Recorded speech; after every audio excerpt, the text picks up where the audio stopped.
before. She's spoken. She's has a lot of experience. She's a wife of over 40 years. That gives her immediate credibility. And a mother of 5 adult children. So she is battle tested, and she is an authority. She's an educator and a businesswoman. She is former president of the Springboro Community City Schools Board of Education. Dr. Kohls also served on the Board of Education for the Warren County Career Center. And I just found out today she's moving to Tennessee. So sorry but Tennessee's a good state. We'll still invite her up. We'll make sure she comes up to Ohio, and I'm sure she's got roots up here. So let's welcome Dr. Kohls. I really appreciate the invite. I will go wherever 3 people gather, because it's that important for those 3 people to understand what they have to do to go forward here. What I just gave you, I want you to understand what's going on. When we say proficient, we all keep using that terminology, proficient.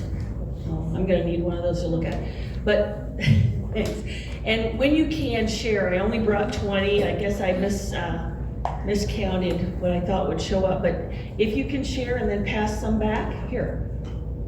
Actually, I got one, so pass some back if you need to.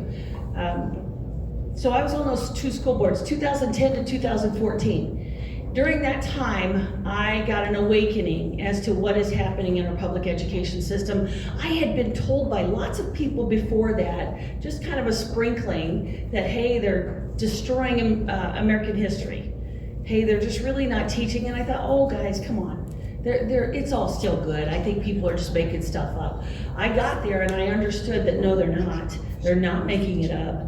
And I left there saying, I can no longer trust you with my children. They're gonna come home with me. So the last 2 that were in the Springboro school system, I homeschooled. Now my son's a nuclear engineer in the Navy. He did okay homeschool for the last couple of years. And then the other one's done really well too. But I've had very successful kids. And they always say, well, you know, your kids went through the public school system, they're okay. I said, but that's only because we supplemented them. And we didn't know at the time that our job was to deprogram what they were programming in them. That's our battle today. Our battle today is we have adult children that we do have to talk out of some of the ideology that didn't come from our household. And it's taking a little while, but they are coming around to see the truth, and it's a little difficult. But what I want you to see is that on this chart, it was adopted again in 2016 by the Ohio Board of Education. The one just before that looked just as bad. When they say proficient, I want you to know what that means. It means that a student, let's say in 3rd grade, just go right up here to the top, 3rd grade math, that a student only has to answer 49% of the questions correctly to be called proficient. Would any of you describe proficient to mean that? Do you think that if a school district reported to the parents that your child got a 49 to 61%, anywhere in there, that's the cut band for proficient, do you think a parent would say, oh good, Johnny's coming along doing a good job? No, it's because they use this terminology to deceive. And they've done it for decades, guys. They call it proficient. No one would call 49% proficient. Let's look at 4th grade math. Okay, 4th grade, a student only needs to answer 38% of the questions correctly to be called proficient. Would anybody call that proficient? Absolutely not. It's deceitful. So when I was on the school board, you can imagine I had a hard time. It was just about as bad as Darby's. Darby's was a little worse. They've moved up their game and getting rid of these school board members who ask too many questions and insist that you're at the top of the organizational chart. These school districts are practiced at keeping you muzzled so that you don't expose stuff like this as a board member. But once you find it out, and we're talking mama bears sitting here, once we find it out, you've definitely poked that mama bear, right? But I've been finding in the last, I'd say 10 years that I have been just dedicating my life to telling people what's happening in public education. I'm meeting dads standing up and being escorted out of school board meetings, being threatened to be arrested. I've got a couple in Missouri They have been no trespass from the school because they brought up the subject of the dirty books. And now the school board has said, hey, you can no longer come on campus, we're scared of you. So good for them. I support them fully, but we need moms and dads and community members out there to stand up and say, not my child, not my city, not my town, and not my state. You will not do this to children. It has become abuse centers, guys. I'm just saying it out loud. These places where they accept failure and call it proficient is abuse. It's deceit, it's fraud. So I think it was Lisa, you mentioned this, here's the truth, 75% of Ohio high school students that take the ACT or SAT do not meet the minimum competencies to get into college. So in the school district, they use school speak to disguise that again. They will say remedial rates. So they'll say this percent of your students don't need remediation or remediation free. So it's up to people like us to use a terminology that the general public understands. And I call it, don't meet the minimum competencies to get into college. Very different phraseology. One, you all understand. The other one, you wouldn't. Proficiency, you wouldn't understand unless I explained to you what proficiency means in public education. And the state of Ohio still uses this chart. And what the percent is next to that in that next column, it's what the Ohio Department of Education predicts will be the number of students in that cut band. All they care about is the curve. And they're trying to make a perfect bell curve out of this. So it doesn't matter what their score is, as long as their bell curve looks good. That's what makes it such a frustrating lie.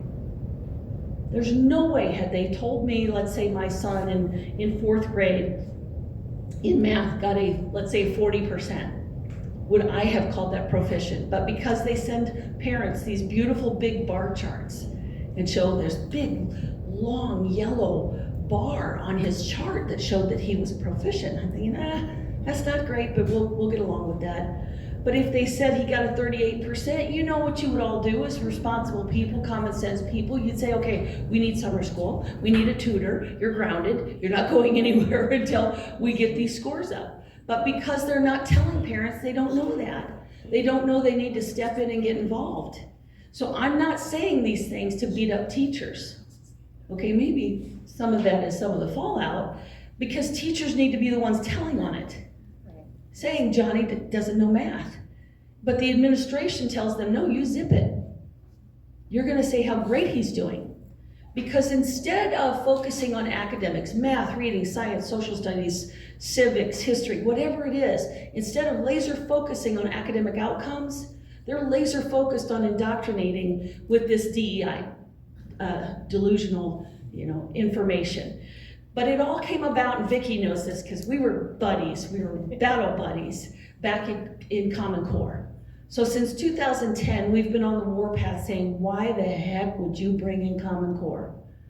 There's nothing common about it. It's bringing everybody down to the same level. Even Fordham Institute, and they know I'm not their biggest fan, Fordham Institute was paid $6 million to support Common Core, to help push it into the schools. Even Fordham Institute paid $6 million to support it, admitted that there were at least 6 states, I don't know if you remember which ones, but at least 6 states had standards above that were higher than Common Core standards. So why wouldn't we use those? If you really wanted to, they said, raise the bar, you would find standards that exceeded Common Core, not bring it down to Common Core. So it made no sense. In every argument they made, it made no sense. And Vicki and I sat there with this Board of Education, Ohio Board of Education and Fordham Institute. And we sat there and we battered them with questions, and they had the silliest of answers. And it was insulting to our intelligence, wasn't it, Becky? We left pretty upset with them because they didn't answer our questions. They just said, Kelly, don't you want to raise the bar for these kids? I said, well, what's your point? Your point is that you're bringing in low standards and you're going to say that it's raising the bar. We know it's not. So what they're doing today, guys, they're gonna hide this stuff even better. So every time we expose the lies, they find a better way to hide it.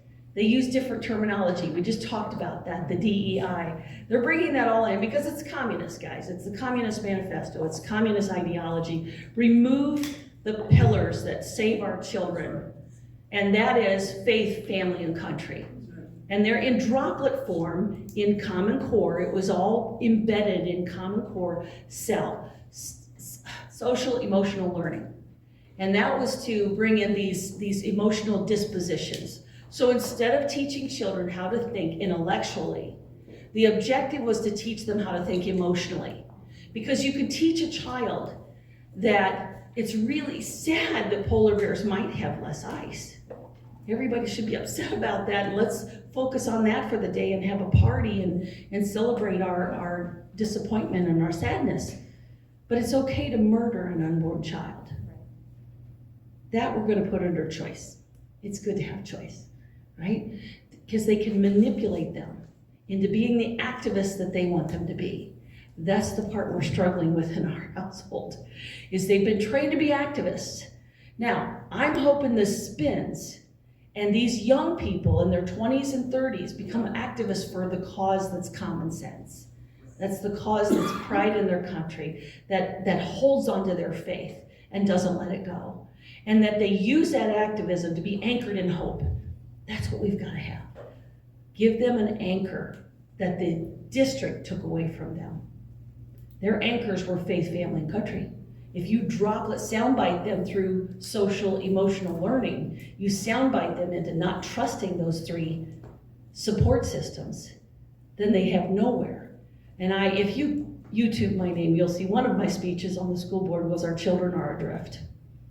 It's because my daughter was being forced to read the likes of Howard Zinn. If you guys know who Howard Zinn is, he's a self-proclaimed Marxist. And she was told for AP, Advanced Placement History, she was to read Howard Zinn over the summer. Well, 700 pages of Hate America, hate private industry, called them crocodiles. He just disparaged Christianity. He disparaged every one of those pillars we stand strong on, right? And she said, "Mom, this is really bothering me, and I don't know why, but this book is really bothering me that I have to read over the summer to prepare for AP history." And I said, "Oh, you weenie," her name was Harper, "oh, give me the book." And I read the book, and this page 7, I was so angry. She was only on page 22 before she was disturbed, but I went to page 7, and I was so mad. And I, at a school board meeting, if you YouTube, you'll see, I said, my daughter will not read the likes of Howard Zinn, but she will read the Patriots History book by Larry Schweiger. So parents don't know, but they can actually throw that book away and get a book that they want their child to read. And so I did so. But that's another thing. We have to go out there and tell parents, actually, you don't have to read what they've given you to read. Toss it and buy them something that is a good book. My daughter said, "Thanks, Mom, it's still 700 pages." But she loves history, and I thought, how dare you destroy her love for history? And that's what the book was meant to do. And I asked the Marine teacher in person, I said, why did you do that? Why did you give them Howard Zinn? Well, they have to know both sides of history. I said, but Howard Zinn's not a historian. He's a fictional writer. No historian can tell you that Howard Zinn's a historian. He picked and chose some of what he wanted students to learn and put it in a book. And now they're using it in high schools, and they're using it in universities. So the system has gone awry in so many ways that now I have the National School Board Leadership Council, and you can go nsblc.us. I have my business cards up there. But I was doing the Ohio School Board Leadership Council, where I was going anywhere I was invited, and I was giving them the actual PowerPoint presentation on your school district. So I would go international, national, state, and then their school district, and I would show them their academic failures. And I would show them that they've been pummeling that system with money, and they've been filling those seats with lots of adults. And I said, look, it's an adult-centered system. It isn't about the children. And even though I got on the school board, and boy, I had 4 people that didn't like me very much, they started voting with me because I started talking to them common sense. And while they still may not have trusted me because I was a no voter on the levies, I made it clear with a no sign at the end of my driveway for all of them. And I put out a newsletter once to 10,000 driveways telling them why we didn't need the levy. And that levy failed by more than it had failed by before. So of course they all blamed me for, a stop to their cash flow. I said, look, what this system needs isn't money, it's accountability. That's what it's missing. And I now train school board members across the nation. Almost every weekend I'm in a different state. And we train school board members how to be good stewards of the tax dollars they get, but how to increase academic outcomes, keep the children safe, and be transparent with the community they serve. Thank you, everybody.